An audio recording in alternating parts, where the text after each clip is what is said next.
JDT merupakan contoh baik pengelolaan sepak bola, khususnya di kawasan Asia Tenggara. Iya, benar-benar.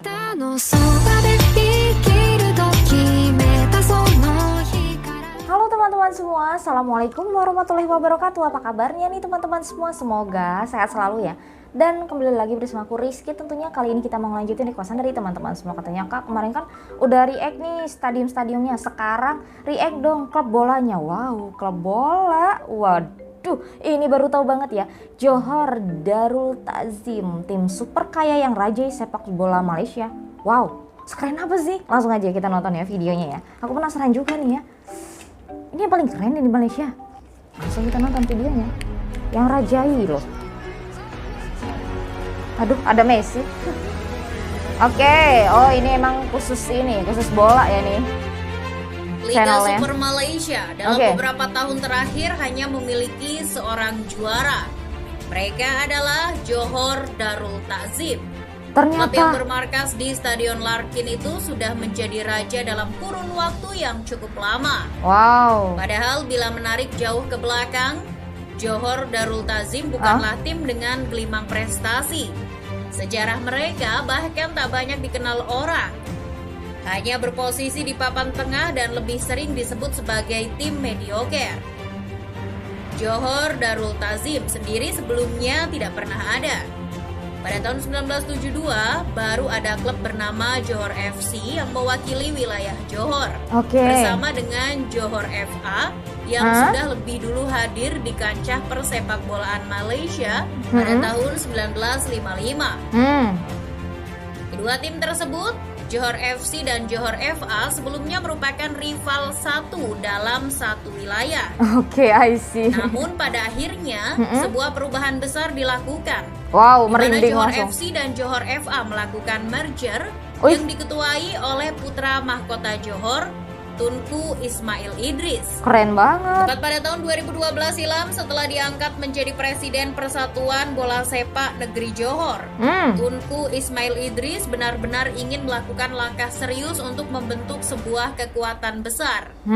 Akhirnya pada tahun 2013 nama Johor Darul Ta'zim diambil dan menjadi satu-satunya klub sepak bola yang mewakili negeri Johor. Wih, keren Cara yang banget. dilakukan untuk membentuk sebuah kekuatan besar di Malaysia pun tak main-main. Tunku Ismail Idris sekali lagi ingin melihat klub yang merepresentasikan daerahnya mampu berjaya Keren dan ya. membanggakan Johor. Wih, ternyata Langkah pertama yang itu dilakukan tentu menyuntikkan dana segar untuk melengkapi berbagai misi yang telah diusung. luar biasa. Mendatangkan pemain berbakat menjadi satu yang paling mencolok dari langkah yang dilakukan JDT. Wow. Mereka berhasil mendatangkan pemain seperti Daniel Guiza, Safi Sali, sampai Pablo Aimar. Voice. Dengan gelontoran dana besar dari pria super kaya memang membuat Johor Darul Ta'zim tidak kesulitan untuk mendatangkan incaran. Wah, ini yang dibilang Tidak klub itu, Sultan mereka kemarin juga beberapa ya. kali sukses datangkan pelatih berkualitas seperti Mario Gomez yang pernah melatih Persib Bandung, serta Raul Longgi yang sempat menangani klub dari 2015 sampai 2018. Oke, I see. Pelatih dan pemain yang begitu berkualitas itu sukses membuat Johor Darul Ta'zim dipandang sebagai klub luar biasa. Mereka benar-benar memikirkan segala detail hingga mampu menciptakan sebuah tim dengan keselarasan yang begitu apik. Tim yang solid ya. Kemudian mereka juga tak melupakan fasilitas yang nantinya bakal bisa dinikmati oleh banyak orang. Seperti misalnya pembangunan stadion. Seperti diketahui, Stadion Larkin dengan berbagai fasilitas lengkapnya layak disebut sebagai yang terbaik di kawasan Asia Tenggara. Wow. Model yang begitu elegan, serta tampilan yang memang gahar, membuat stadion ini benar-benar pantas disebut sebagai acuan bagi klub lain dalam membangun markas. Dalam hal ini, profesionalitas klub dalam mengatur segalanya menjadi kunci dari keberhasilan Johor Darul Ta'zim. Mereka yang selain mampu merenovasi stadion menjadi lebih baik dan mendatangkan pemain-pemain bintang, juga sukses membangun fasilitas latihan.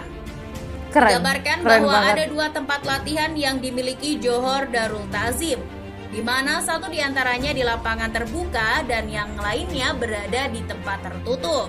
Oke, I see. Lalu perlengkapan kebugaran yang disediakan juga sangatlah mewah. Hmm. Ada treadmill anti gravitasi yang meskipun memiliki harga yang sangat mahal, mampu membuat kinerja pemain jadi lebih baik. Satu hal lainnya yang tak boleh terlupa adalah dari semua latihannya pemain udah nggak digaji main-main. dengan sangat layak. Tidak ada Itu yang penunjukan penting ya. gaji, apalagi sampai tidak dibayar dengan batas waktu yang tak jelas. Wow. Klub ingin memberi fasilitas yang mampu memanjakan pemain sehingga para aktor lapangan bisa lebih nyaman dan leluasa dalam mengeluarkan kemampuan terbaiknya. Itu yang terbaik memang. Ternyata cara klub dalam mengembangkan diri agar menjadi yang terbaik tidak sampai di situ saja.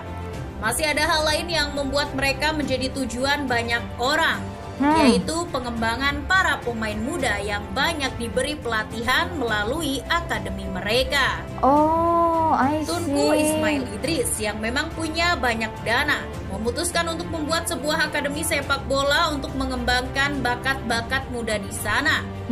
Fasilitasnya pun juga sangat diperhatikan. Dengan dana besar dan pengembangan yang begitu profesional, telah membuat Johor Darul Ta'zim menjadi tim terbaik Malaysia dalam kurun waktu yang cukup lama. Wow. Mulai dari perubahan nama klub pada tahun 2013, mereka akhirnya sukses menjadi kampiun di Liga Super Malaysia setahun kemudian. Hebatnya lagi, gelar tersebut mampu dipertahankan sampai saat ini. Ya, Johor Darul Ta'zim tercatat sebagai satu-satunya tim yang mampu menjadi jawara di Malaysia dalam kurun waktu 7 tahun terakhir. Tidak hanya itu, mereka juga berhasil meraih gelar AFC Cup atau Liga Eropanya Asia pada tahun 2015. Ketika itu di partai puncak, mereka berhasil mengalahkan wakil Tajikistan, FC Istiqlal. Setelah kesuksesan di AFC Cup, Johor Darul Ta'zim sejatinya memiliki kesempatan untuk bersinar di Liga Champions Asia. Setelah dalam perjalanannya pada tahun 2020 lalu, mereka sempat menunjukkan sinarnya dengan mengalahkan tim Suwon Blue Wings. Sayangnya di musim tersebut langkah mereka harus terhenti karena pandemi. Oh iya, pemerintah benar-benar. Malaysia tidak memberikan izin kepada JDT untuk bepergian ke negara lain. Ada gelar Malaysia FA Cup yang berhasil mereka raih pada tahun 2016 dan gelar Malaysia Cup yang diraih pada tahun 2017 dan 2019. Dengan kesuksesan yang diraih, jelas membuat Johor Darul Ta'zim banyak dijadikan contoh tim-tim di Asia Tenggara, tak terkecuali Indonesia. Wow, luar Nabil biasa. Hussein yang merupakan bos Borneo FC mengakui kalau ia belajar mengelola klub dari Johor Darul Ta'zim. Luar biasa, luar biasa. Panutan, Tunku Muda Johor.